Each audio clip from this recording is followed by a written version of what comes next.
Welcome to the Blackout podcast, where I get to talk to amazing people who do amazing things. And today I'm so excited to have the super talented artist, my friend, Quoia States.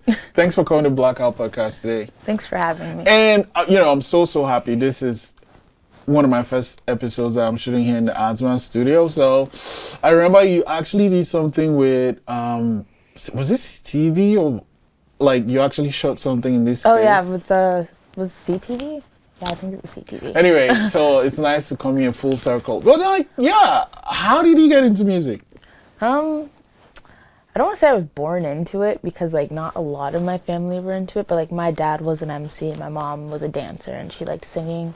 And I just grew up around different types of music. So I feel like that's where it started for me. And then I explored it a little more myself as I was in middle school going into high school. Exploded in what way?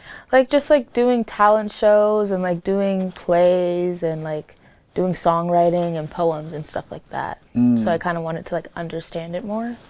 Yeah. Okay. So it's one thing to listen to it and to perform and stuff. At what point did you start, writing and doing what you're doing now? I was really into English and poems and stuff when I was younger. And I know I liked the rhyming stuff like that and finding the deeper meaning behind words and stuff. So I feel that was the beginning of where I kind of started exploring how could I become a songwriter? How could I make it more than just a letter or a page? And it was really big for me because that's how I wasn't good at expressing myself through just talking. So writing it down kind of helped me. Yeah. Dope. Okay, what are some artists that influenced that you grew up listening to that play a role in the type of music you make today? Okay, so my dad, he's Jamaican. So is my mom, but my dad's born in Jamaica. So we always had reggae on and dance hall. And then also my mom grew up in different environments with some different families. So she was influenced by soft rock, pop, hip hop, R&B. I know, that's why I'm so diverse. But I grew up listening to all of that and I loved listening to the radio.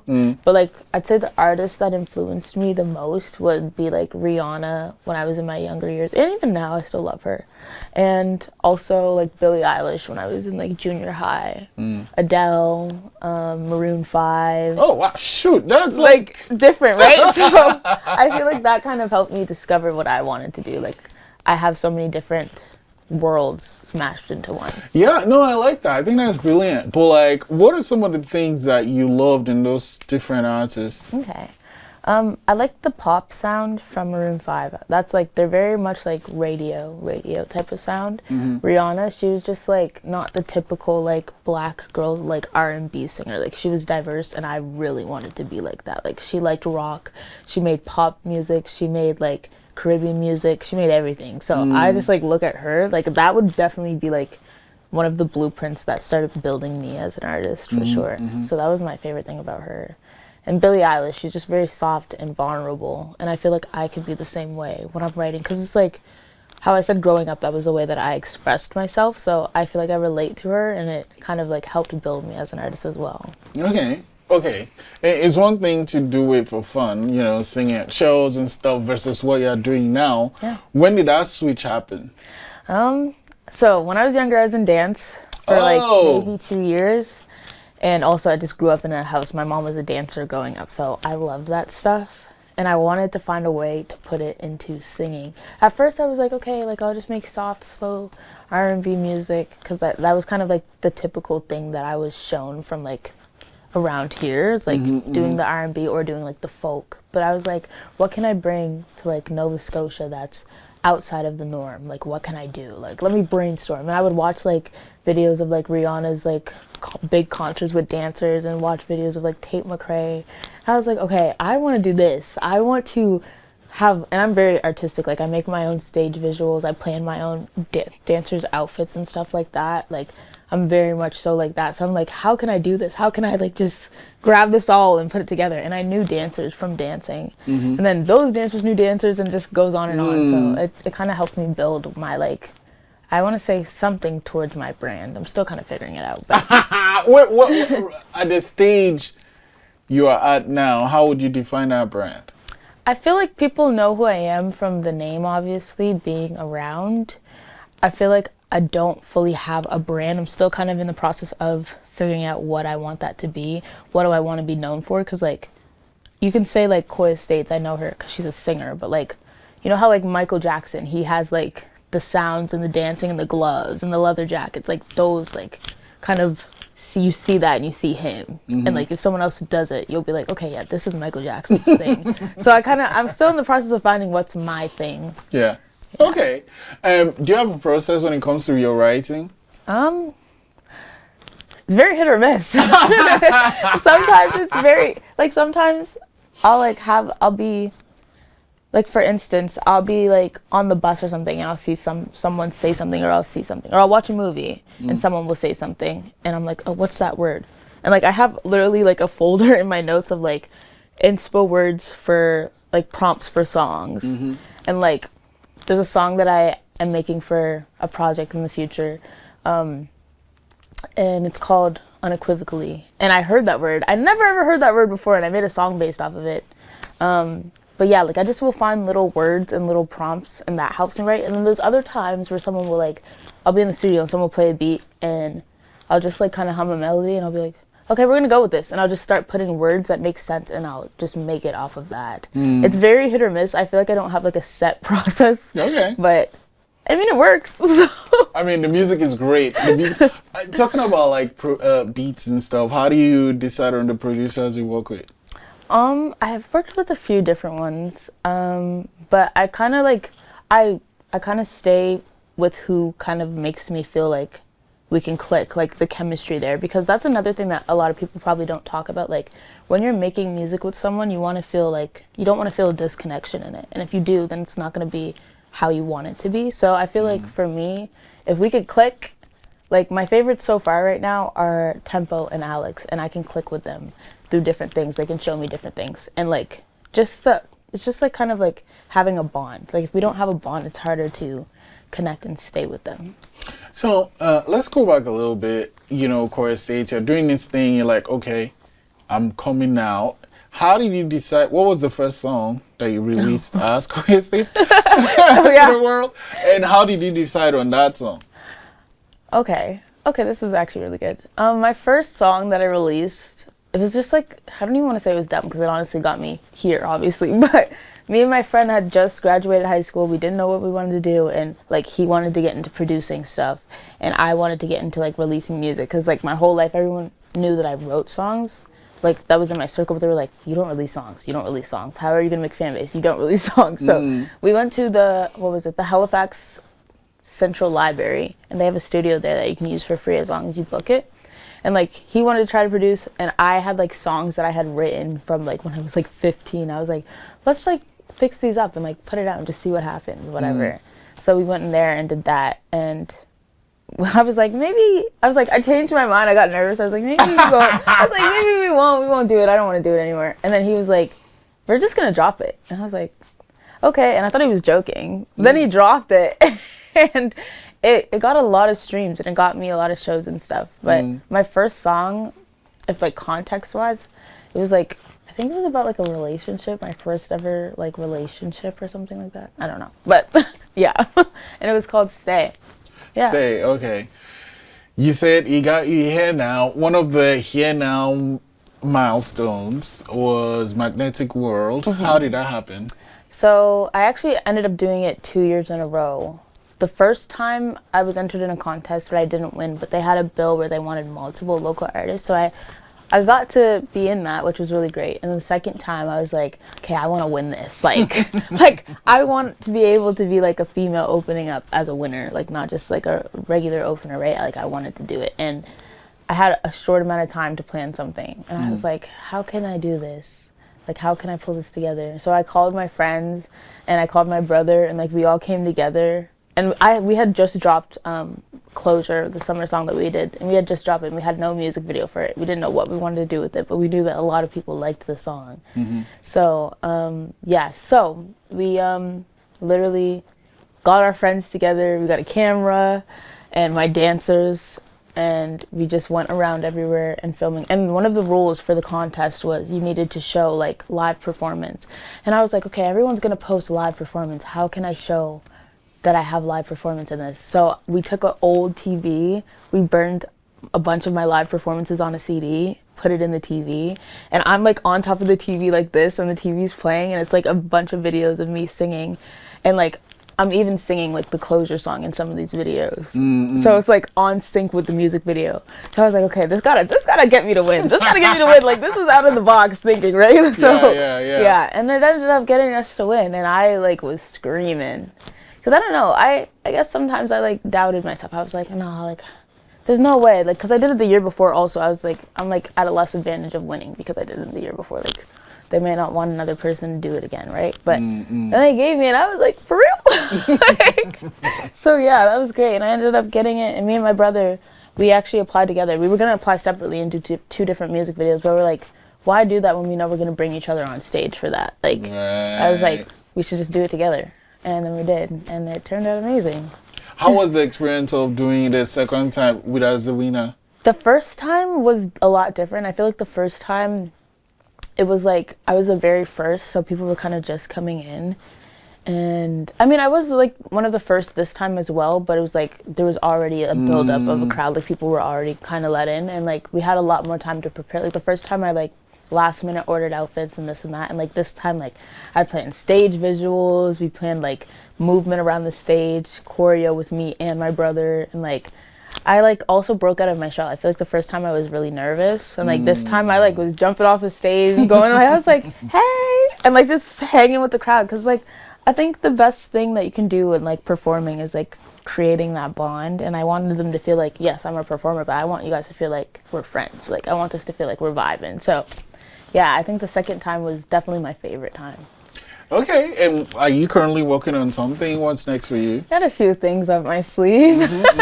Right now I'm honestly focused on releasing some summer bangers. I have a lot of stuff I made last summer, but I didn't end up getting to release because it was towards the end of the summer and they were kind of like peak summer type of songs. And then I'll have a little project on the way after that as well that I've been working on a lot. And yeah, that's kind of what I'm focused on, kind of building my brand, releasing some singles, and doing some shows with my dancers and stuff, and maybe bands.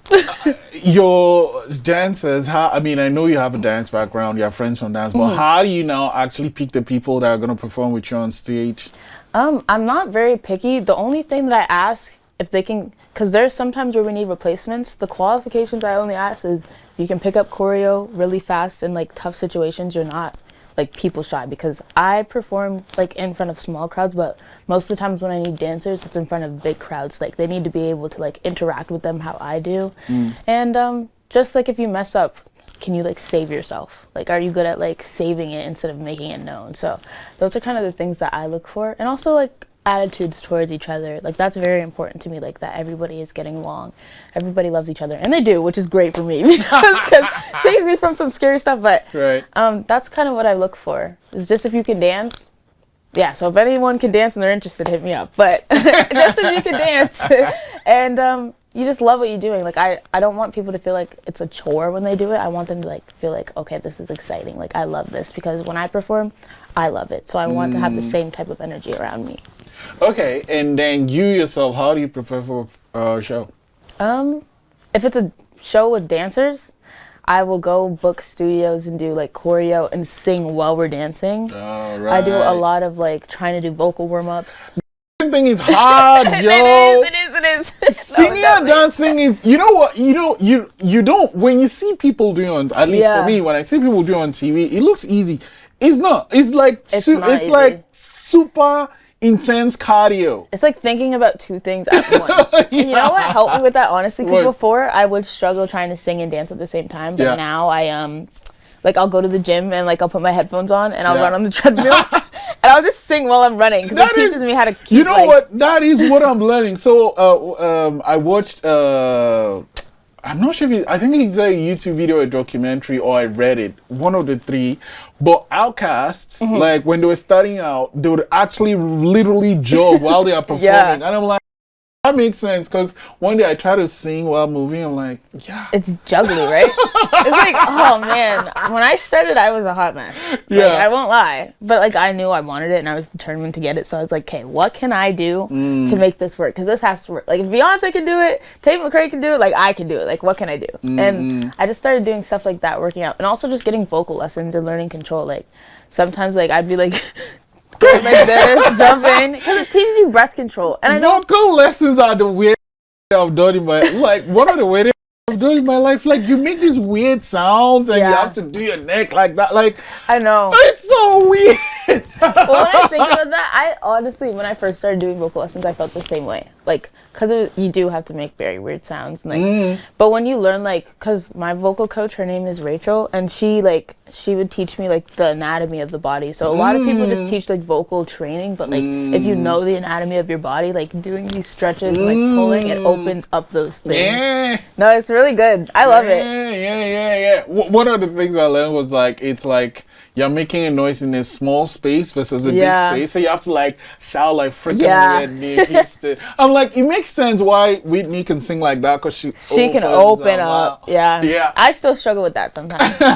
Still learning. I think for me, it's like, it's awkward to do. No, it is. Especially when it's like you and one person. I'm like, I feel like I'm screaming at you right now. Like, my fault. Yeah. Okay. Yeah, vocal lessons help. And one thing I love, actually, no, before we go, so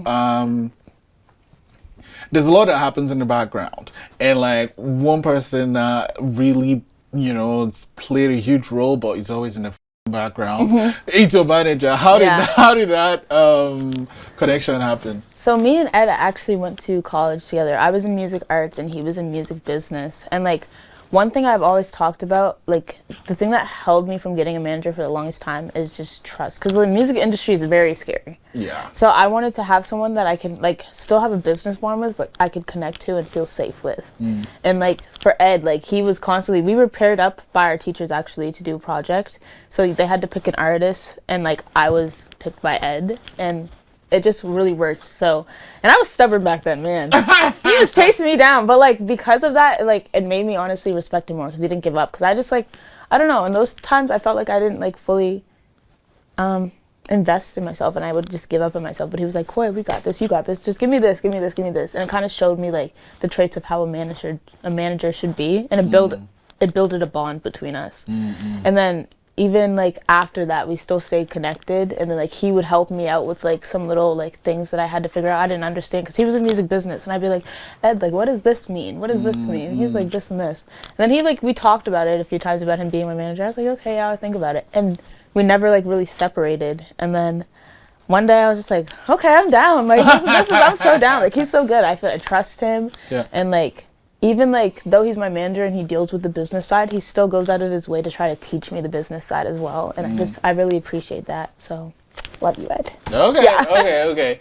I usually send out guests with this question, and someone asked me, blew my mind. I'm like, I'm going to ask everyone moving forward. What's something that happened before you were 17 that plays a huge role in who Quoia is today? Something that happened before I was 17.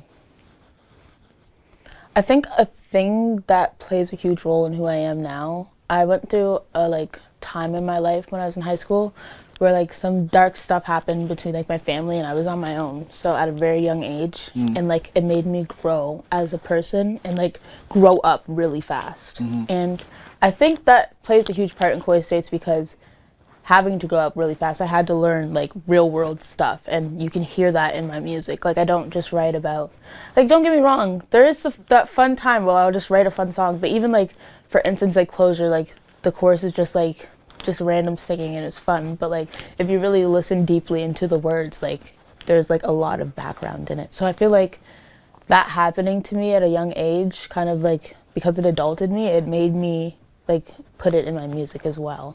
Like break down and like put real and even vulnerable stuff in there, like just deep stuff. Like it just isn't about random stuff. And because of me having to do that, I like to make music to reach out to people that were in that place I was, and even people that are in worse places than I was, and kind of just help inspire them. Because when you're in those places, like you feel like you won't be able to amount to stuff. You won't feel like you don't have the support to do what you want to do. And thankfully I got the support, but in those times I didn't have that support. So I guess I can put myself in the shoes before and in the shoes now, and it kind of helps me navigate how to help like people that come from that same background and that same struggle.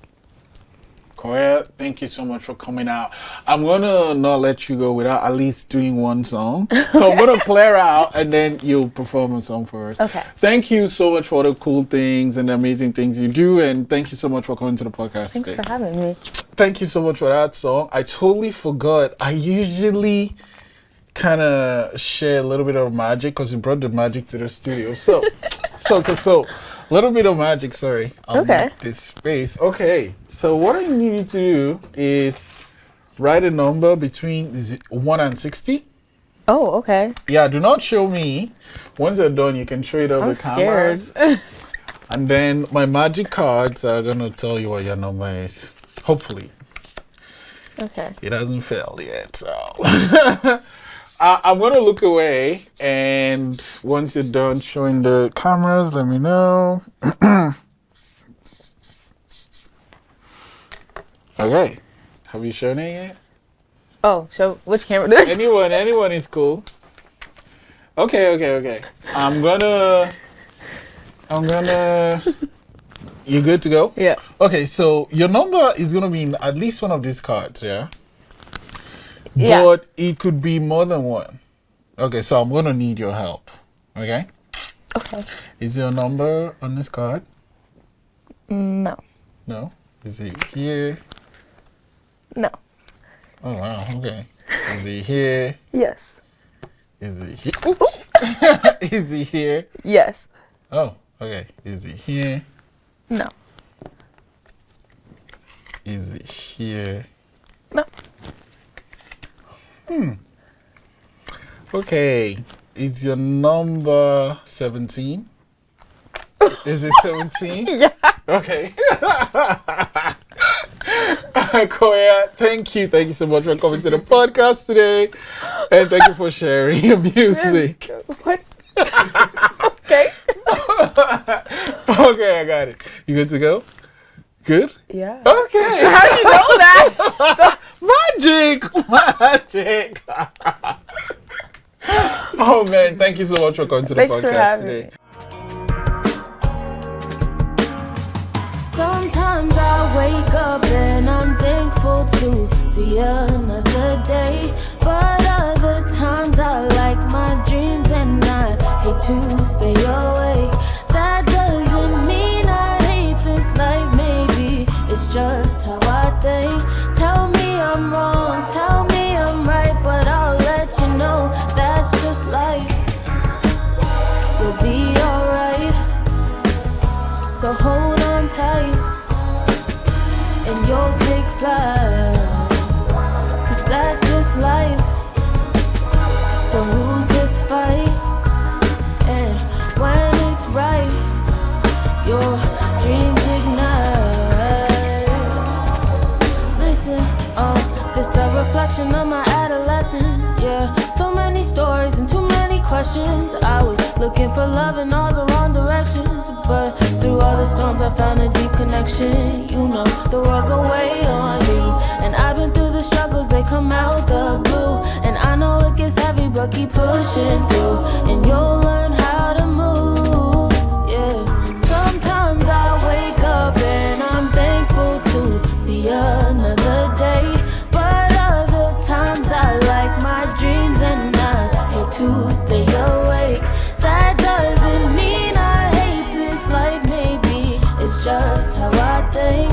Tell me I'm wrong, tell me I'm right, but I'll let you know that's just life. You'll be alright, so hold on tight and you'll take flight, 'cause that's just life. Don't lose this fight, and when it's